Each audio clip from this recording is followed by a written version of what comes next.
আজ ঋতুর রান্নাঘরে আমি আর আমার মা দুজনে মিলে সয়াবিনের একটা অভিনব দুর্দান্ত স্বাদের রেসিপি দেখাবো।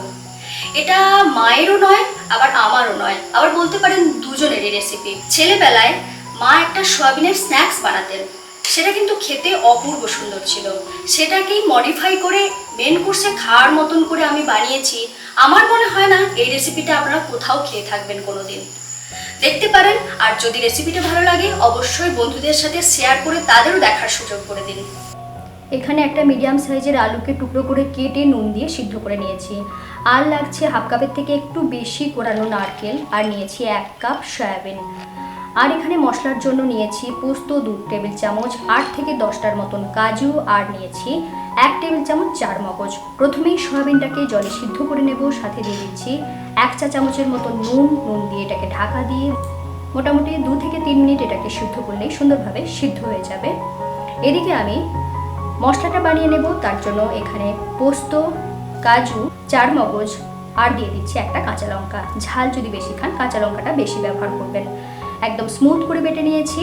এদিকে সয়াবিনটাও সিদ্ধ হয়ে গিয়েছে।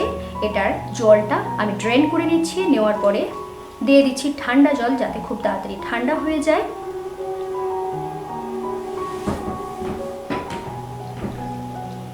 এরপরে সকলেই আপনারা জানেন সয়াবিনটাকে বেশ ভালো করে চেপে চেপে জলটাকে বার করে নিতে হবে, যাতে এর মধ্যে জল না থাকে। জল থাকলে বানাতে অসুবিধা হবে।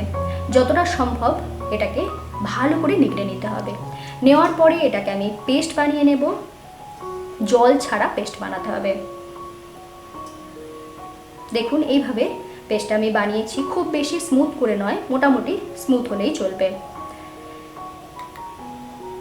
এরপর আমি মাকে বললাম যে মা, তুমি আলুগুলোকে একটু ভালো করে মেখে নাও।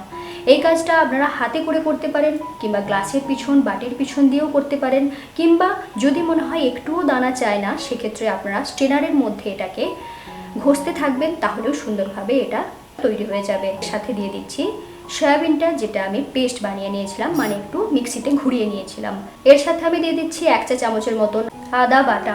সাথে দিচ্ছি 1 চা চামচ কাশ্মীরি লাল লঙ্কার গুঁড়ো, 1 চা চামচ গরম মশলা গুঁড়ো, 1 চা চামচ জিরে গুঁড়ো, আর দিচ্ছি 1 চা চামচ নুন, 1 চা চামচ চিনি। এটা আমি গুঁড়ো চিনি ব্যবহার করেছি। সমস্ত জিনিসটাকে বেশ ভালো করে মেখে নিতে হবে। আর এখানে কিন্তু একটা জিনিস দেওয়া হয়নি, সেটা হলো বাইন্ডিংয়ের জন্য আমি এখানে 2 টেবিল চামচ ময়দা ব্যবহার করছি। আপনারা ময়দা ব্যবহার করতে পারেন, কিংবা কর্নফ্লোরও ব্যবহার করতে পারেন। মা এটা মাখতে থাক, এদিকে আমি পুরটা বানিয়ে নেব। তার জন্য কোরানো নারকেলটা নিয়ে নিচ্ছি, আর দিয়ে দিচ্ছি চিনি 1 টেবিল চামচ, স্বাদ মতো নুন, আর দিয়ে দিচ্ছি গরম মশলা গুঁড়ো 1/2 চা চামচ, আর দিয়ে দিচ্ছি এখানে 10-12টার মতন কিশমিশ। এটা মুখে পড়লে সত্যি বলছি খেতে খুব ভালো লাগবে, সেই জন্য এটা দিয়ে দিলাম। এরপরে পুরো জিনিসটাকে বেশ ভালো করে মিশিয়ে নিচ্ছি। পুর আমার তৈরি হয়ে গিয়েছে। এদিকে মায়ের এই জিনিসটা মাখাটাও কমপ্লিট হয়ে গিয়েছে। এরপর এটা থেকে গোল গোল বল বানিয়ে নেওয়া হচ্ছে। বলটা ছোট কিংবা বড় করতে পারেন, তবে আমি একটু মিডিয়াম সাইজের বলগুলো বানিয়ে নিচ্ছি। এরপরে বল থেকে বানাতে হবে বাটি, কারণ ভিতরে পুরটা দিতে হবে।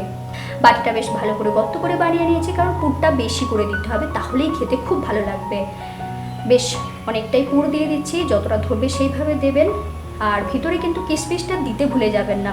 প্রত্যেকটা বলের মাঝখানে আমি 2টো করে কিশমিশ দেওয়ার চেষ্টা করছি। এইভাবে বলগুলো বানিয়ে নিতে হবে। গোল করে বানিয়ে নিয়েছি। এটা যেহেতু বাইন্ডিং এজেন্ট ব্যবহার করা হয়েছে ময়দা, সেই জন্য এটা ছেড়ে বেরিয়ে যাওয়ার কোনো সম্ভাবনা থাকবে না।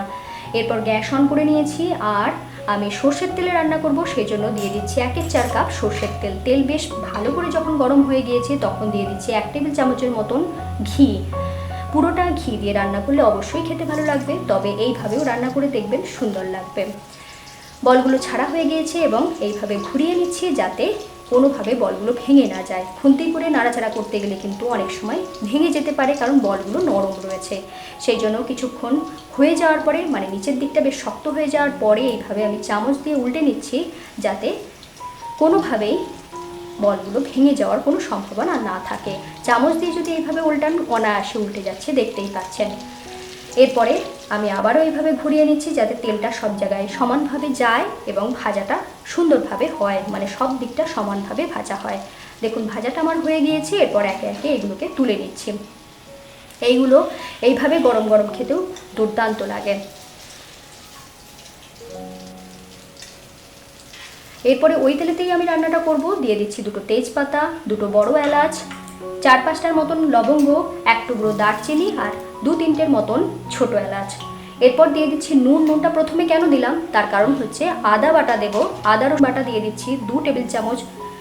নুনটা আগে থেকে দিয়ে রাখলে আদাটা ছিটকাবে না, সেই জন্য আমি নুনটা আগে থেকে দিয়ে রেখেছিলাম। একটু ভাজা ভাজা হয়ে যাওয়ার পরে দিয়ে দিলাম সামান্য একটু জল দিয়ে একটু ধীরে ধীরে এটাকে কষিয়ে নেব। এদিকে আমি 3 টেবিল চামচ টক দই নিয়ে নিয়েছিলাম। নেওয়ার পরে এটাকে বেশ ভালো করে ফেটিয়ে নিচ্ছি। এরকম যখন মোলায়েম হয়ে ফাটানো হয়ে যাবে তখন এটাকে রান্নায় ব্যবহার করব। নাহলে কিন্তু আপনারা সকলেই জানেন যে দইটা অনেক সময় ফেটে যেতে পারে, তাহলে গ্রেভিটা কিন্তু একটু ছানা ছানা মতন হয়ে যাবে।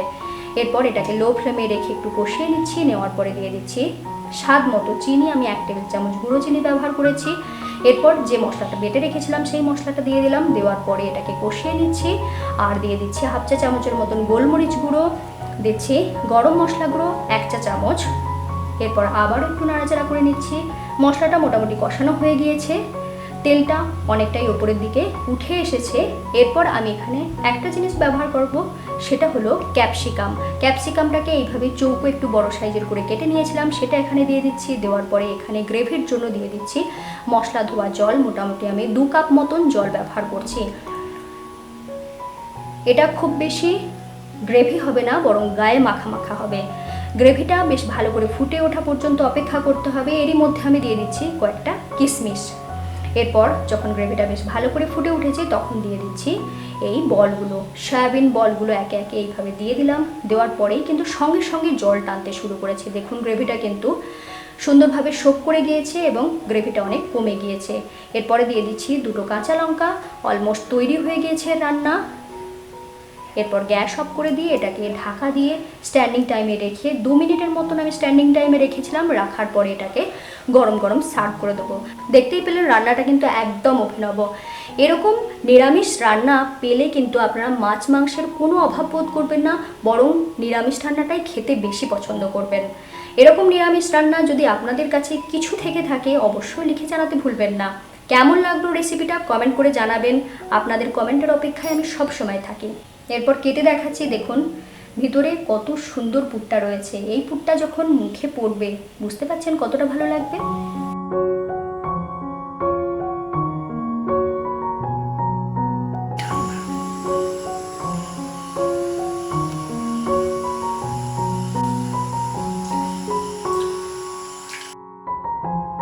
এরকম নতুন নতুন রান্না পেতে আজই ঋতুর রান্নাঘরকে সাবস্ক্রাইব করে নিজের করে নিন। আর সকলে খুব ভালো থাকুন। আজ তাহলে আসি, আবার দেখা হবে এরকম কোনো সুন্দর সুন্দর নতুন নতুন ভিডিওর সাথে।